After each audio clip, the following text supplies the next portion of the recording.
मैं सौरभ भाई इस मंच से बात कर रहा हूं, मेरे बड़ों को लगता है कि इमरान में कुछ कमियां हैं, इमरान थोड़ा एटीट्यूड में रहता है। देखिए दो बातें थी सौरभ भाई, बड़ा कड़वा सच मुशायरों का बोल रहा हूं। जब मैं मुशायरे की दुनिया में आया तो मुशायरों में एंट्री के सिर्फ दो माध्यम थे। एक पहला कि या तो आप उस्ताद शायरों के जूते उठाइए या फिर उस्ताद शायरों के गिलास उठाइए शराब के। मैं दोनों से बहुत दूर था। मैं पान गुटखा बीड़ी सिगरेट मैं इस सब से बहुत दूर हूं, बचा हुआ हूं मालिक का करम। तो मैं नहीं हम प्याला नहीं हो सकता था। जिसे यह लगता है कि शायरी सिर्फ शराब पी के अच्छी की जा सकती है, मैंने वो मिथक तोड़ दिए हैं और मैं वो मिथक तोड़ना चाहता था। तो कुछ लोगों की नाराजगी है कि बड़ी बड़ा एटीट्यूड है उसमें। भाई मुझसे अच्छी बातचीत करिए, मुझे बिठाइए, मुझ में कुछ कमियां हैं तो मुझसे कहिए कि बेटा ये सुधारो, ये गलती है, थोड़े और विनम्र हो जाओ। अगर मैं ना सुधारूं तो मेरी गलती है, लेकिन आप तो देखते ही मतलब वहां आ गया, मैं तो इसके साथ स्टेज ही शेयर नहीं करूंगा। तो जाओ भाई, देश में पहला ऐसा शायर हूं जिसके लिए एकल कवि सम्मेलन मुशायरे हो रहे। मुशायरों की परंपरा थी 15 शायर 20 शायर, अब तक कम से कम 50 मंच ऐसे हुए सौरभ भाई जब 3-3 साढ़े 3-3 घंटा मैं अकेले खड़ा होकर परफॉर्म करता हूं, 50,000 की भीड़ तालियां बजाती है, उसको लगता है मुशायरा हो गया। तो जाओ भाई, आप मेरे लिए दरवाजे बंद करोगे, ऊपर वाला नए दरवाजे खोलेगा। मैं एक बहुत छोटा सा वाक्य और बड़ा कड़वा वाक्य बता रहा हूं मेरे दोस्तों सुन। इटावा में मुशायरा हो रहा था सौरभ भाई, सुनिएगा, बड़ा मजे का वाक्य।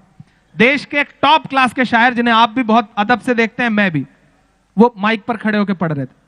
चाय आई मंच पर, आयोजक ला देता है, उसमें बिना शायर के बुलाए भी चाय आ जाती है। सबसे किनारे एक शायर बैठा हुआ था, नया लड़का था, नया मुशायरे में दूसरा चौथा मुशायरा रहा होगा। सबसे पहले उसके सामने चाय परोसी गई, उसने चाय उठा लिया।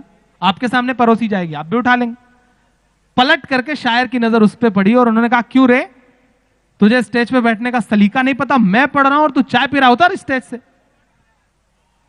यह हुआ है, मेरे आने के बाद यह हुआ है कि अब यह कहना नहीं रह गया है, आप किसी नए शायर से इतनी बदतमीजी से बात नहीं कर सकते, क्योंकि आपको यह लगता है कि रिएक्शन हो जाएगा, अवाम रिएक्ट कर जाएगी, और अवाम ने रिएक्ट करना शुरू किया। दूसरी बात, 30 साल पहले मैंने एक साहब की एक गजल सुनी। अब मैं एक मुशायरे में खड़ा हुआ तो साहब 30 साल पुरानी वही गजल पढ़ रहे हैं। यार ये वो जेंट्री है जो सोशल मीडिया पे है, ये फेसबुक पर है, यूट्यूब पर है। अब मैंने एक नज्म पढ़ी, अगले मुशायरे में जाता हूं तो नया पढ़ने का दबाव होता है। नया पढ़िए ना, क्यों 30 साल पुरानी कैसेट बजा रहे हैं? फरमाइश हो तो पढ़िए, लेकिन कम से कम कुछ तो नया दीजिए। आपको आदमी 1 लाख रुपए अगर पेमेंट कर रहा है तो इट्स योर रिस्पॉन्सिबिलिटी कि वो पेमेंट हलाल करिए।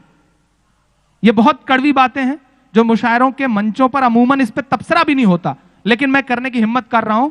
बहुत गालियां मिलेंगी जानता हूं, लेकिन यह दबाव पुराने शायरों पर भी हो कि नया